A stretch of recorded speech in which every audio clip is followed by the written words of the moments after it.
Bonjour tout le monde, j'espère que vous vous portez bien. Aujourd'hui, nous allons partir pour un tour du monde des célébrations liées à la mort et à l'automne.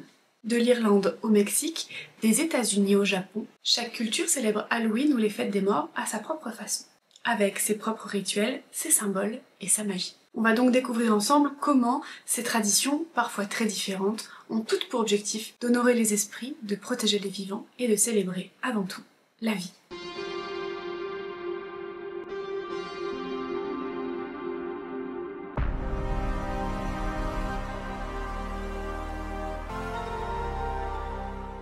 Commençons par la patrie de Samhain, l'Irlande. L'Irlande est le berceau de Samhain. Cette fête marque la fin des récoltes et le début de l'hiver, une période où le voile entre les mondes des vivants et celui des morts devient très fin. Les Celtes croyaient que les esprits revenaient sur Terre à cette période. Pour se protéger et attirer la chance, ils allumaient des feux de joie, offraient des friandises, des fruits et du pain, et se déguisaient en créatures effrayantes afin de tromper les esprits malveillants.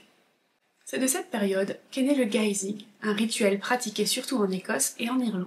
Le guising consiste à se déguiser et aller de maison en maison pour chanter, réciter des poèmes ou raconter des histoires en échange de nourriture, pièces ou friandises. Le but n'est pas seulement festif, c'est un mélange de jeu, protection et offrande, une manière de dialoguer avec le monde invisible. Ces pratiques ont posé les bases de ce que l'on connaît aujourd'hui comme Halloween, en mélangeant déguisement, farce et partage de nourriture. Poursuivons avec le Mexique et son fameux Día de los Muertos. Il se célèbre le 1er et le 2 novembre. Contrairement à Halloween, ce n'est pas une fête effrayante, mais une célébration joyeuse de nos ancêtres. On construit alors des autels colorés, appelés des ofrendas, avec bougies, fleurs de soucis, photos, sucreries et objets chers à nos défunts. Chaque détail a une signification. Les bougies quittent les esprits, les fleurs attirent leur énergie et les sucreries apportent douceur et joie. Les familles se réunissent alors pour partager des repas, chanter et raconter des histoires aux défunts. Tu m'as fait super peur. Oh oui, mon cœur. Oh, ça m'a fait peur. Alors, j'ai senti une présence, j'ai eu peur.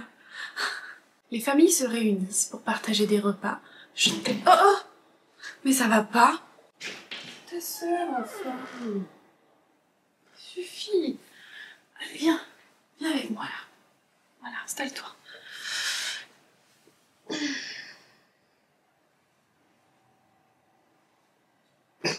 Les familles se réunissent pour partager des repas, chanter et raconter des histoires de défunts.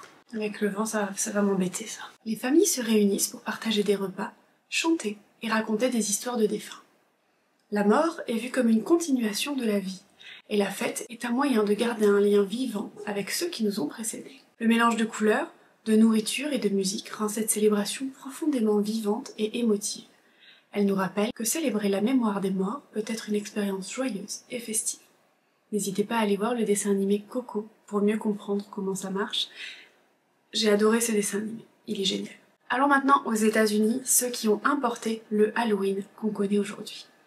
Aux États-Unis, Halloween est surtout festive et commerciale, mais elle conserve ses racines anciennes. Les enfants se déguisent et font du trick or treat. Ils frappent aux portes pour obtenir des bonbons, rappelant le guising irlandais qui a été importé par les colons. Les citrouilles sculptées, les costumes et les décorations effrayantes sont devenus les symboles incontournables de cette fête. Derrière tout ça, on retrouve les mêmes notions de protection, de partage et de jeu avec les énergies invisibles que les anciens Celtes pratiquaient lors de Samhain. Même si beaucoup oublient les origines, chaque costume et chaque bonbon distribué perpétue cette magie ancienne. Dans le monde, chaque pays a ses traditions.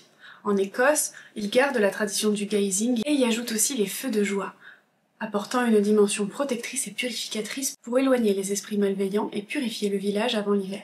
Au Japon, l'Obon et certains festivals automnaux honorent les esprits avec lanternes, prières et offrandes de nourriture. L'accent est alors mis sur la lumière et la guidance des âmes plutôt que sur la peur.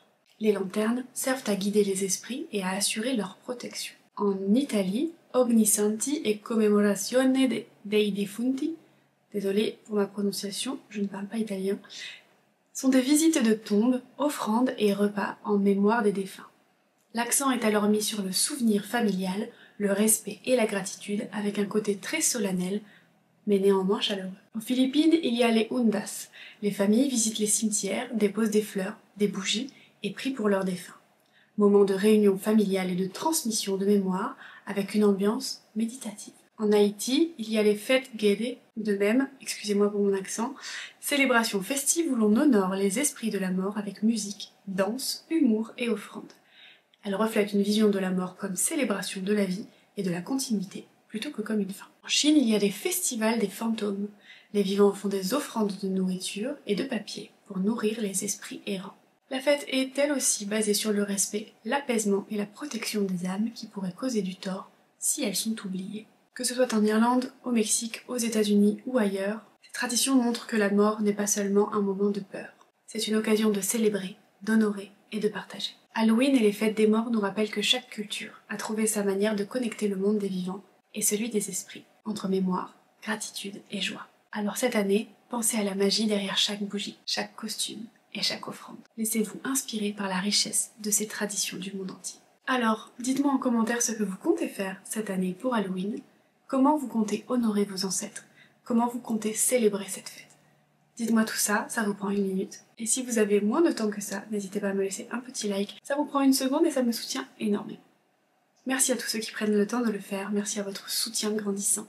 Je vous fais des bisous, et je vous dis à la prochaine. Ciao!